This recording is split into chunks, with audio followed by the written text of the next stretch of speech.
From Miller Waldrop Studios, this is Campus Live.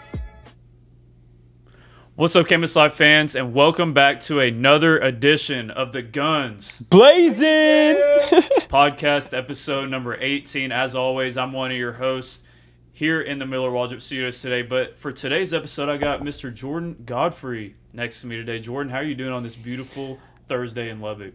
Lane, I'm feeling terrific. We were just breaking down barriers left and right. I was, made my camera debut on the sports show a few days ago, and now on the podcast. So feels good, man. Feels natural. Yeah. Jordan's normally one of our guys behind the camera. He's great at his work, but had to get him on in front of the camera today. So it should be a great show. It's been a jam-packed week for sports, and this weekend it's pretty jam-packed. Obviously on Monday the national championship capped off the college basketball season for the men's, and then obviously we got the Masters starting today. There's been a lot of Texas Tech football content as well that we've had the privilege of going to get for y'all on all of our social media platforms. We'll talk about that a little bit as well. But first, we just wanted to thank everyone for tuning in every single week for all of our episodes, and we want to make sure to ask that you please like and subscribe and follow and share any of our content that you see, whether it is on YouTube for our episodes or if you see our content on our social media platforms at the Guns Blazin podcast or Campus Live TTU, and as well as thanking all of our sponsors for our podcast with Roof Masters of Lubbock. Fans, with storm season now in full effect, make sure you check out Roof Masters of Lubbock. If you have any type of roof damages, you definitely don't want to have any holes or anything in your roof, especially now that it is April. It's peak storm season in the state of Texas. And then, of course, we also want to thank our sponsors with JSI Industries and the Exceptional Community Hospital here in Lubbock. Jordan, first, we're going to recap this national championship game. We had our live show about it out at Golf Suites. It was a great show. We were split on the game because we both thought it was going to be a great one. Michigan outlasts UConn. It was really a defensive battle. Mm-hmm. Both offenses really honestly struggled for much of the game. What was kind of some of your thoughts after the Monday's national championship game? Michigan prevailed, dude. Like it seemed like the surge was happening towards the end. It was like, I think the most that it got was 12, maybe 10 points, and then like towards that 3 minute going into that 2 minute mark, you could just see UConn flip a switch, and I'm like, all right, here it comes. And nah, man, they proved that they were the real deal. You know what I'm saying? We were thinking that it was going to be more defensive oriented, so it didn't really surprise me to see that Michigan was being held from their normal like 90 point, 25 point victories. You know what I'm saying? So yeah, dude. Kudos to them, Now they're in that conversation of being greatest basketball team of all time with that season. So yeah, it was a great game, and Michigan, like we had talked about on that show, they were averaging a margin of victory of 25 points in the tournament, which is just crazy. And UConn, they played them really tough, really close. It's pretty crazy the fact that Michigan still won this game by 6 points, and in the first half they shot 0% from three. Yeah, they did not make one 3-pointer in the whole first half, and they still won this game. I think it just speaks to how good this Michigan team was. They clearly were the deepest team all year, and whenever they destroyed Arizona, I was like, wow, this could definitely be one of the best college basketball teams of all time. But UConn at the end, Michigan, they turn that ball over, and then they miss Roddy Gale misses both of those free throws, and Caravan has a chance to cut that lead to 1 point with like 20 seconds left. And I guess for UConn, unfortunately, he misses it, and that was basically the game, But I got to give UConn credit. We both knew that Dan Hurley was not going to go without a fight. We didn't expect a Michigan blowout in this game, so to speak, but to see UConn, battle the way that they did, I was, really impressed. But that's just Dan Hurley. He gets the most out of his teams, and like you said, it kind of was, Michigan. Their physicality just kind of took over in the second half. They extended that lead, and also honestly, what won them the game is when they had a 20 consecutive free throw streak. They made 20 consecutive free throws. That's crazy. That's what won them the game, because this game was so physical. They were calling fouls, and Michigan took advantage of it, Jordan. Yeah, just great basketball, ethical hoops is what we call it, man. And shout out Elliot Cadeau, because I did say that for a key to UConn's victory would be to slow down his playmaking ability. And sure enough, he goes out there with 19 points, and not only is a sneaky player, but no, he was the player. You know, didn't he win the? Yeah, he won most outstanding player for the Final Four. So. Exactly. So now he's got his worth up. You know, they're definitely showing more respect than his North Carolina days, where he was getting like 10 feet of space behind when he was at the 3-point line. Nah, man, he dropped dang near 20 in the championship game. So kudos to him as well. Yeah, it was kind of crazy to see, you know, the way that he turned it on this year after him leaving North Carolina. Yeah. I mean, it was like, man, North Carolina fans, they wanted him to leave. And the fact that he turns it around and goes to Michigan and wins most outstanding player. He had 19 points. We talked about his playmaking ability. He only had 2 assists, but I think that was more, you know, his teammates missing those open shots. Mm-hmm. He played great defensively as well. UConn's guards did not really do that much, to be honest. Braylon Mullins, I think, was their highest scorer from the guard position, but he had 2 steals as well. Cadeau had 2 steals, and you know he really, like you said, you know he was the engine for the offense this whole entire year. Even though they had guys, you know, like Yaxel Lindeborg. He was, you know, they said he was 100% or whatever they said before the game. He definitely was not. No, and after the game, he even said at halftime, like, he was kind of questioning if he could even continue to play. So he definitely was hurt. And you could see it. I mean, he only had like 13 points, I think, and he shot like 3 of 12 or something. So, you know, obviously that contributed to maybe this game being a little bit closer. But, you know, you got to give UConn the credit for still defending him really well. And I thought the shot of the game, though, was at the very end when Trey McKinney hit that 3 in the court. They got that offensive rebound, and Trey McKinney hit that sidestep 3 and put their lead up to, I think it was like 6 points or something like that. And that was a huge shot, Jordan. Yeah, it was one of these just right to the chest, man. It's tough to come back because, you know, obviously I'm pulling for UConn, but we're seeing that, knowing the flow of basketball and how, you know, the momentum can either stop or just start building at an instant. Now that 3, it was theoretically over. Like that's what I'm thinking in my head. I'm like, oh yeah, it's gonna be tough. Yeah, and Michigan, you know, all kudos to them. They finished the season as the national champs. Like we said, you know, kind of on our show, I think it's fair to say that this team probably has an argument to be in the top 10 to 15 range of one of the best teams in the history of college basketball. I would put them probably in the top 10. The way that they won games in March Madness, and they finished with only 3 losses. That's pretty crazy, and one of those was to Duke. And obviously Duke was the number 1 overall seed in March Madness, but it was a great season, you know, for Texas Tech. Obviously, unfortunately, you know, we didn't end the way we thought it was going to. But, you know, it was a really fun college basketball season, Jordan, and I'm excited for next season. Definitely, yeah. And as a Tech fan, you know, this one kind of feels like it was robbed from us. Like we didn't really get a full look at what could have been. Right. You know what I'm saying? So we'll move past that and just rebuild, because that's pretty much where we're at right now anyway. Yeah. and as we kind of, you know, continue our college basketball talk, the transfer portal, obviously it officially opened just a couple days ago, and we have seen some player movement from Texas Tech. Obviously we don't have any commits yet, but we have seen the departures of Leon Horner, Nolan Groves, LaJuan Watts, Jazz Henderson.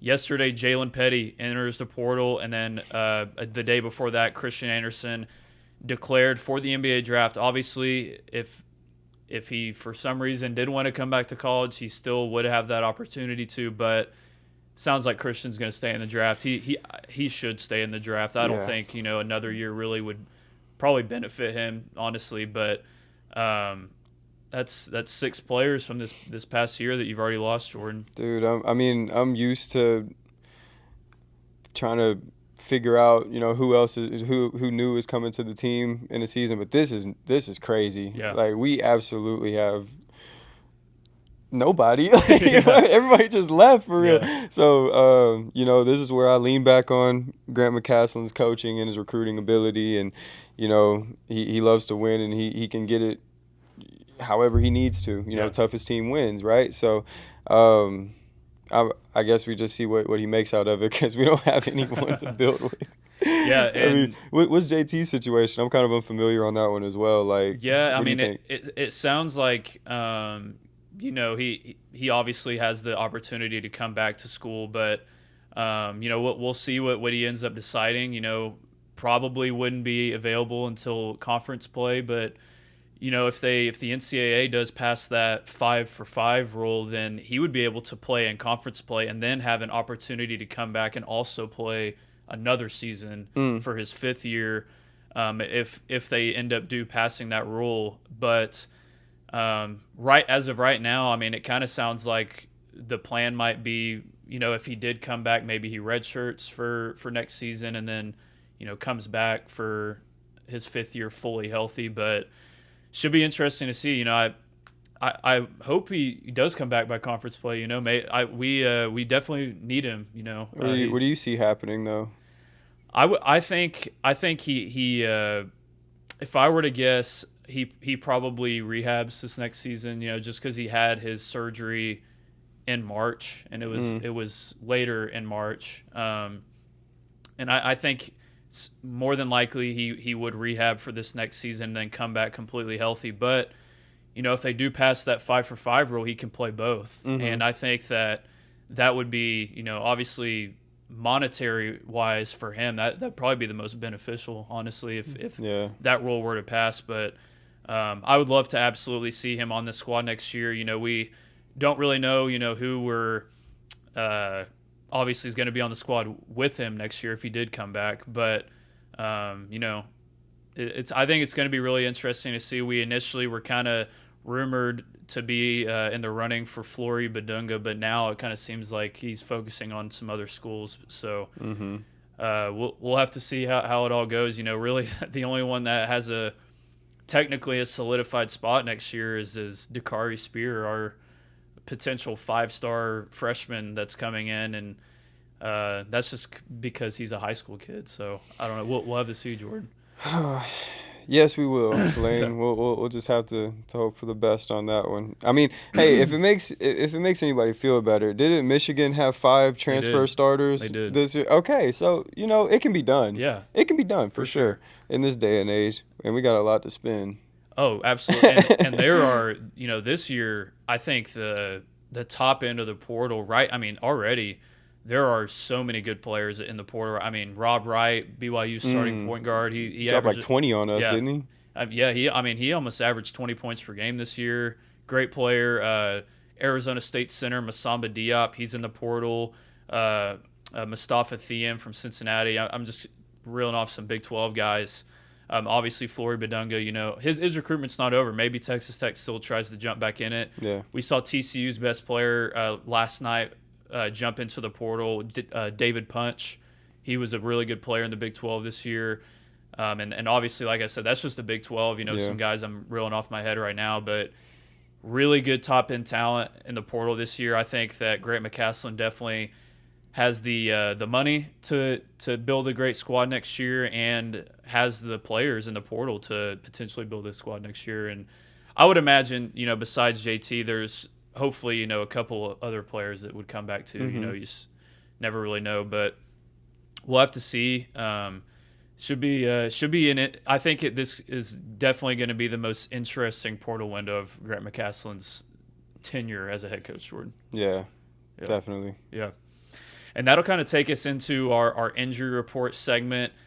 Fans, it's time for this week's injury report presented by the Exceptional Community Hospital here in Lubbock. And before we hop into the injury report, we just want to take a moment to recognize the Exceptional Community Hospital as a proud sponsor of Campus Live and the Guns Blazin podcast. And be sure to visit their 24/7 state-of-the-art hospital and ER located at 6401 Spur 327 in Lubbock.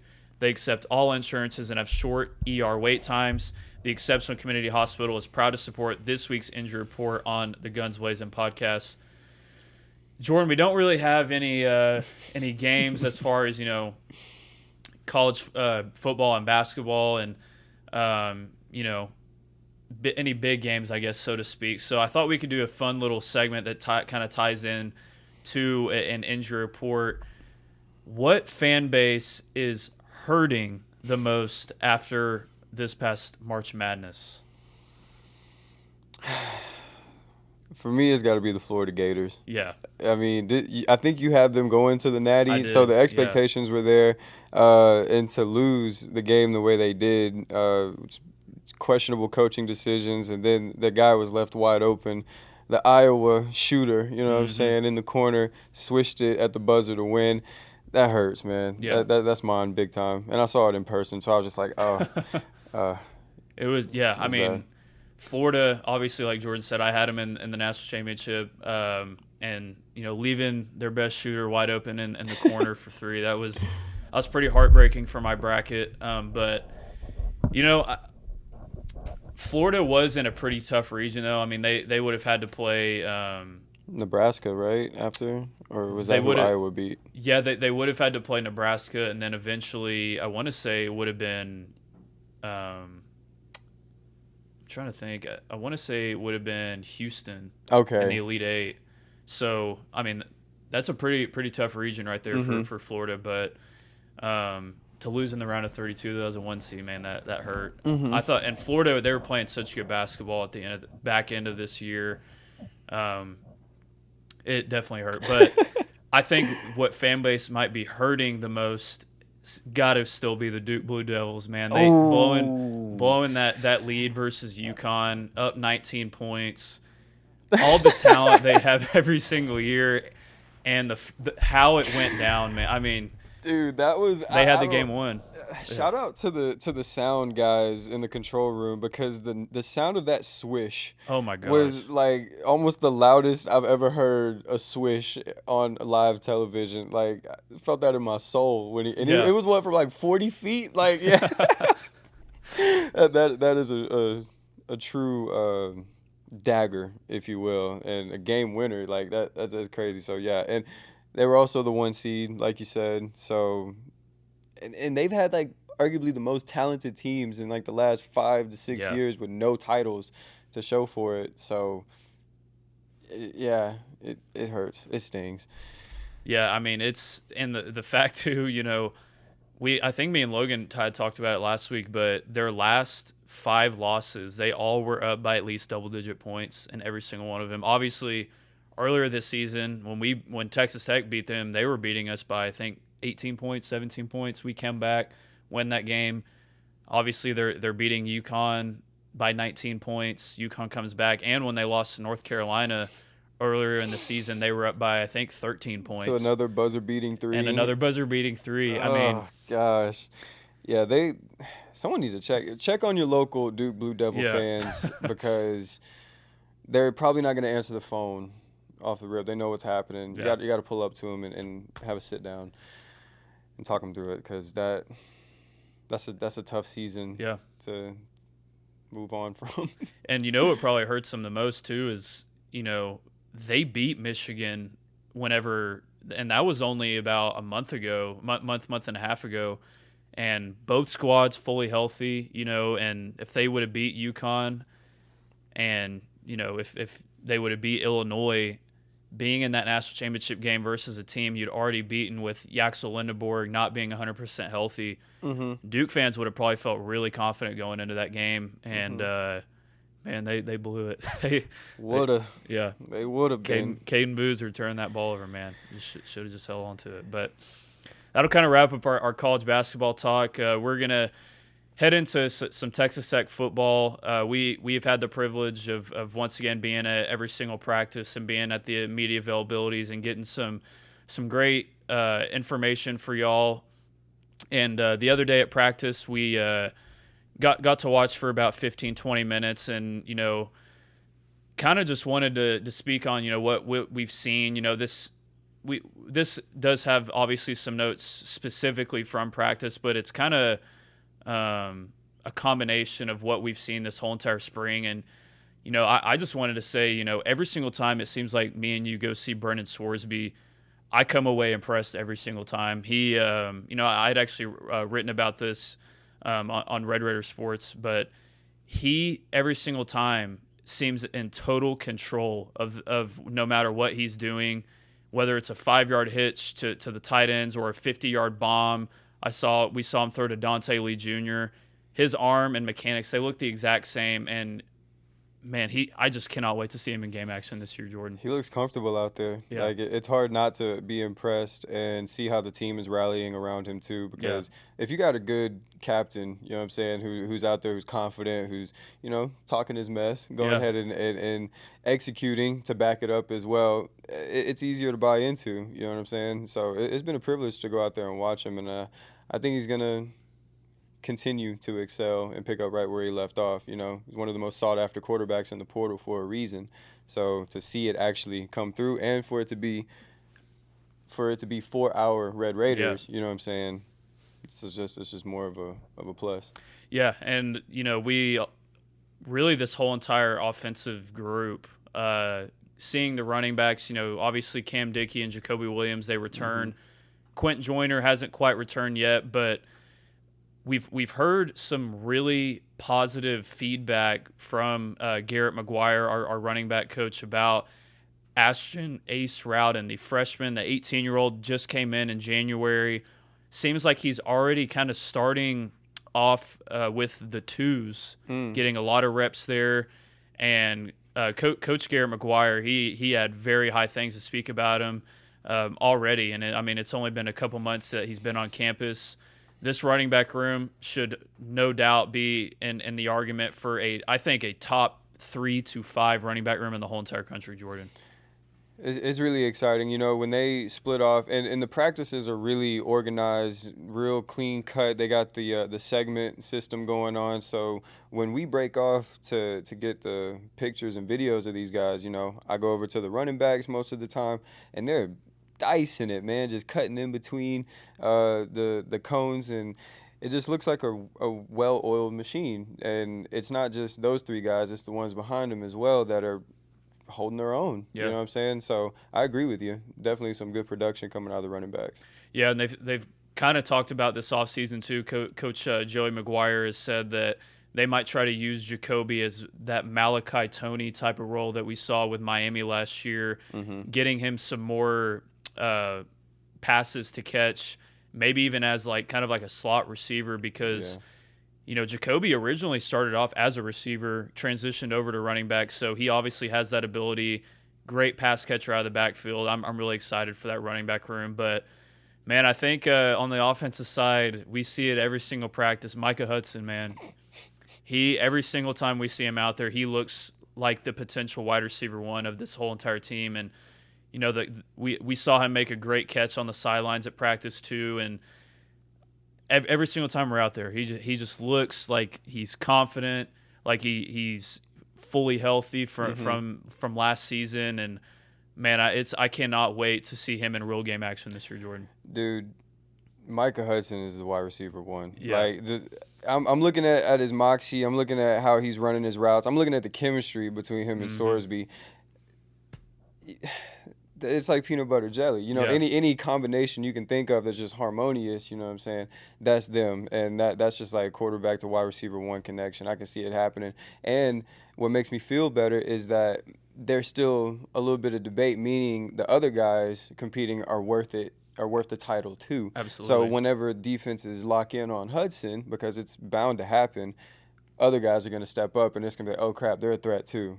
Now Scoresby, being the captain he is, he's going to take the best option. You know what I'm saying? It's a matchup game. So, yeah, he's going to have a field day out there. Hudson, he's my wide receiver 1. Yeah, the whole entire wide receiver group, like Jordan just said, it's so deep. It's definitely 7 to 8 guys deep probably this year. And, that's not even including the tight end room with Terrence Carter and Jet Carpenter and some of those guys. I mean, and we haven't even discussed the offensive line too. They might have a top 10 offensive line in the country. I think this offense this year is going to be maybe as elite as like we saw our defense this past season. So should be really awesome to see. And that's not even to say our defense is going to take a steep drop off as well. Our defense is absolutely loaded. We mostly see our linebackers at practice. The defensive line and DBs are kind of on the opposite side of the field, but no issue. I have no worry about our defensive line. The way we attack the portal, and you got guys like AJ Holmes and Mateen and Baragba and Adam Trick coming in with Trey Wyatt, but our linebacker room is going to be elite again. Ben Roberts, Austin Romaine, and John Curry, and that's not even discussing Corey Platt Jr. transferring in from Houston, and also Brock Golwis, who he played a little bit last year as well. Just this whole entire team, they are loaded to make a run for the national championship, Jordan. I agree with you. And this is just spring ball, This is where they're getting their endurance up. This is where the coaches are really trying to lock in these relationships and make sure everything is gelling together. And being at the practices, you feel that energy. You feel the synergy between, everybody working seamlessly. We got some new coaches as well. I feel like they're fitting in. I'm liking the answers that I'm hearing from these press conferences that we're going to. Got some NFL experience coming down, to teach these guys and get these guys ready for the draft and have a good season as well. It's going to be a fun season, bro. Yeah. It was great to talk to our new defensive line coaches yesterday at the media availability. I'm excited, like you just said, bringing in that NFL experience with Jacquez Smith and Amar'e Albury. No doubt in my mind, they were very productive at the NFL level coming into the groups that they, have here at Texas Tech. It should be, once again, an amazing season. But that'll kind of move us into our mailbag segment. We got a few questions from you guys. This will kind of be, discussing pro sports as well as we head into a window where it's going to be April is a very big sports calendar type of window. You start the playoffs for things like the NBA, the NHL, baseball just started, the Masters starts today. Yep. Jordan, it's a great time to be a sports fan. Yeah. It's like Christmas for the sports fans, and just fresh off of the national championship for basketball, you think like, oh, we don't have any more. No, everything you just said is beautiful. Just kick up your feet and enjoy it. Yeah, and speaking of the NBA playoffs, that was actually our first question we got. Jordan, I guess we can go your two favorites heading into the playoffs here just in about a week or so. Who are your two favorites to go to the NBA Finals? I like OKC a lot. Yeah. What can I say much about SGA? You know what I'm saying? And Chet Holmgren stepping up. Just a great team all around. I do think Denver is kind of a sleeper to maybe sneak up and win some critical games just because they got Jokic and that Murray and Jokic connection. I like watching them play, but maybe out of the East, I know Detroit is at the top, but Boston is my favorite to come out of the East. So if I were to just lock them both in, let's go OKC versus Boston in the finals. Yeah. I mean, is it cool if I pick two teams in one conference? I think it wouldn't surprise me. Man. No, I mean, I think the two favorites to win the finals right now are the Thunder and the Spurs, at least in my opinion. I think the Spurs, this year, I think they actually have a legit chance versus the Thunder in a playoff series to potentially beat them. Mm-hmm. Well, obviously the playoffs are different than the regular season, so we'll have to see how the refs call the game, how the atmosphere is, obviously, with OKC more than likely at this point being the home or being home throughout the whole entire playoffs. So. But, man, the Spurs with Wembanyama this season, led by him and their whole entire squad, Stephon Castle, they're very deep. They built throughout the draft and made it, obviously a few really good trades. But, man, the Thunder, they just they're so loaded with talent with SGA and their whole entire squad. I think that those would probably be my two favorites to win the finals. But, out of the East, I would agree with you. I think Boston, obviously with Tatum now coming back from his Achilles injury, I'd have to roll with probably the Celtics out of the East. But should be an exciting playoffs. I think that this playoffs should be a really fun one. I thought last year's were pretty fun, the way that the Pacers kind of went on their run with Halliburton. Sucks that he's been hurt this whole entire year, but should be a really fun playoffs, I think. I agree with you. Yeah.